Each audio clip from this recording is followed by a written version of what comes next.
Welcome to 1189, an online Bible commentary.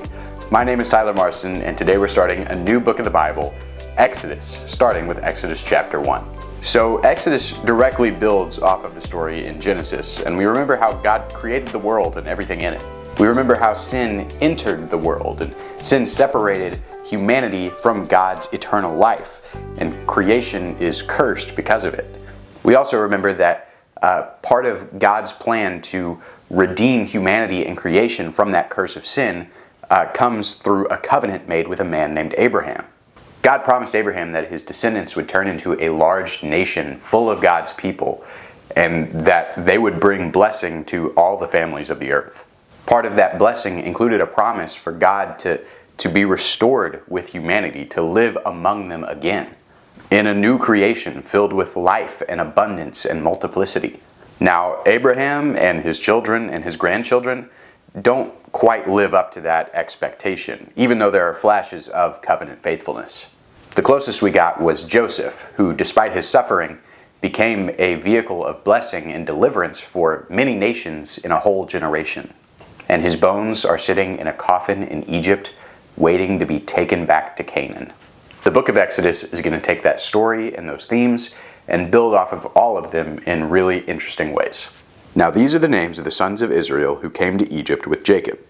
They came each one with his household: Reuben, Simeon, Levi, and Judah, Issachar, Zebulun, and Benjamin, Dan and Naphtali, Gad and Asher. All the persons who came from the loins of Jacob were 70 in number, but Joseph was already in Egypt. Joseph died, and all his brothers, and all that generation. But the sons of Israel were fruitful, and increased greatly, and multiplied, and became exceedingly mighty, so that the land was filled with them. So the first few verses of Exodus provide a summary of Genesis.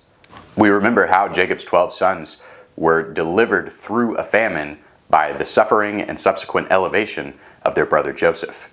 Now Joseph and his brothers died, but that wasn't the end of the story. It was a glimpse of the full deliverance to come, when God would come and live with his people again. We see that the Israelites are living in God's covenant blessing of fruitfulness and multiplicity.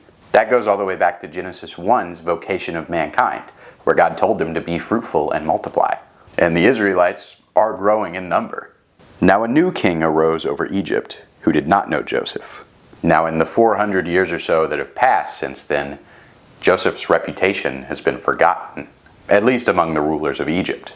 It's a reminder that forgetting the ways God has worked in the past can cause us to sin in the future. And that's a theme that's going to be revealed through the actions of the Egyptians in the first half of Exodus, and by the Israelites in the second half of the book.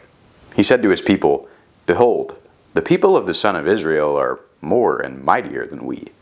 Come, let us deal wisely with them, or else they will multiply, and in the event of war they will also join themselves to those who hate us, and fight against us, and depart from the land." Right, Pharaoh's response to the nation of Israel growing is to deal wisely with them. And it might be reminding us of Genesis chapter 3, how the serpent was more crafty, more cunning than any of the other beasts in the field. And again, we saw how the tree of the knowledge of good and evil represented people defining what was good and evil in their lives, saying, I know what's good, I know what's evil, as opposed to listening to the voice of God to figure out those things. And so Pharaoh's actions here already fit so well into those core themes of Genesis. The motivating factor for Pharaoh's oppression and sin going forward is fear. He's defining what's good and what's evil to do with the Israelites because he's afraid of them joining a rebel army or rebelling against the Egyptians themselves. He doesn't listen to God's instruction to determine what is good and what is evil, and he's afraid that Israel's God has blessed them too much. So they appointed taskmasters over them to afflict them with hard labor. And they built for Pharaoh storage cities, Pithom and Ramses. But the more they afflicted them, the more they multiplied, and the more they spread out, so that they were in dread of the sons of Israel. The Egyptians compelled the sons of Israel to labor rigorously, and they made their lives bitter with hard labor in mortar and bricks, and at all kinds of labor in the field, all their labors which were rigorously imposed on them. Now, as a result of Pharaoh's fear, he turns the Israelites into slaves and makes them do hard labor. The thought process being that it will occupy their time so much, it will wear them out so much, it will spread them so thin that even though they are greater in number than the Egyptians, they wouldn't be able to possibly overthrow them. And their labor includes making bricks and building these cities for the Egyptians. It reminds us of the bricks of the Tower of Babel back in Genesis 11, how the pride and arrogance of humanity led to them trying to build a monument to themselves and their own glory. Notice too that one of these storage cities that the Israelites were building was called Ramses. Genesis 47 recounts Joseph settling in and setting up grain silos in that same city to deliver people from the upcoming famine. And here in Exodus chapter 1, the sons of Israel are doing the same thing, right? But it's not out of God's wisdom preparing to deliver humanity, it's out of Pharaoh's oppression of people. Then the king of Egypt spoke to the Hebrew midwives, one of whom was named Shiphrah and the other named Puah. And he said, "When you are helping the Hebrew women to give birth, and see them upon the birth stool, if it is a son, then you shall put him to death. But if it is a daughter, then she will live." But the midwives feared God, and did not do as the king of Egypt had commanded them, but let the boys live. So the king of Egypt called for the midwives and said to them, "Why have you done this thing and let the boys live?" The midwives said to Pharaoh, "Because the Hebrew women are not as the Egyptian women, for they are vigorous and give birth before the midwife can get to them." So God was good to the midwives, and the people multiplied and became very mighty. Because the midwives feared God, he established households for them. Pharaoh continues to get more and more deranged, right? Now he's not just justifying slavery, he's justifying genocide. And he's attempting to get the Hebrew midwives to do his dirty work for him, right? To kill these baby boys as they're being delivered. Now, the midwives would have had pretty low social standing, and this was a command by the king, the most powerful person in Egypt. Yet, the midwives don't go through with it because they fear God. That being, they feared disobeying God more than they feared disobeying Pharaoh. As a result, they're more inclined to listen to God's voice. They draw a line in the sand, saying that their allegiance to life and morality is greater than their allegiance to Pharaoh.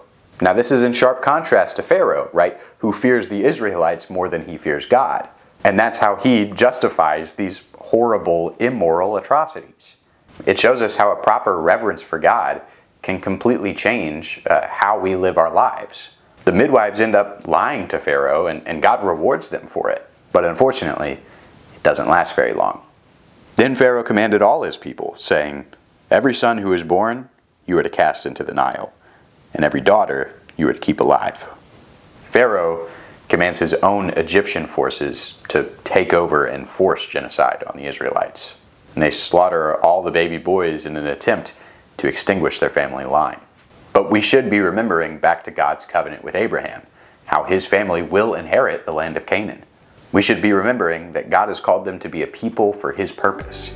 We should be remembering how he promised to use them to become a blessing for all the families of the earth. God hasn't forgotten these promises, and he's working quietly in the background.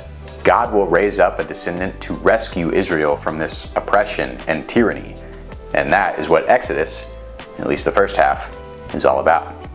I hope you join us for the rest of the journey. Thanks for watching 1189. I hope you have a good day, and God bless.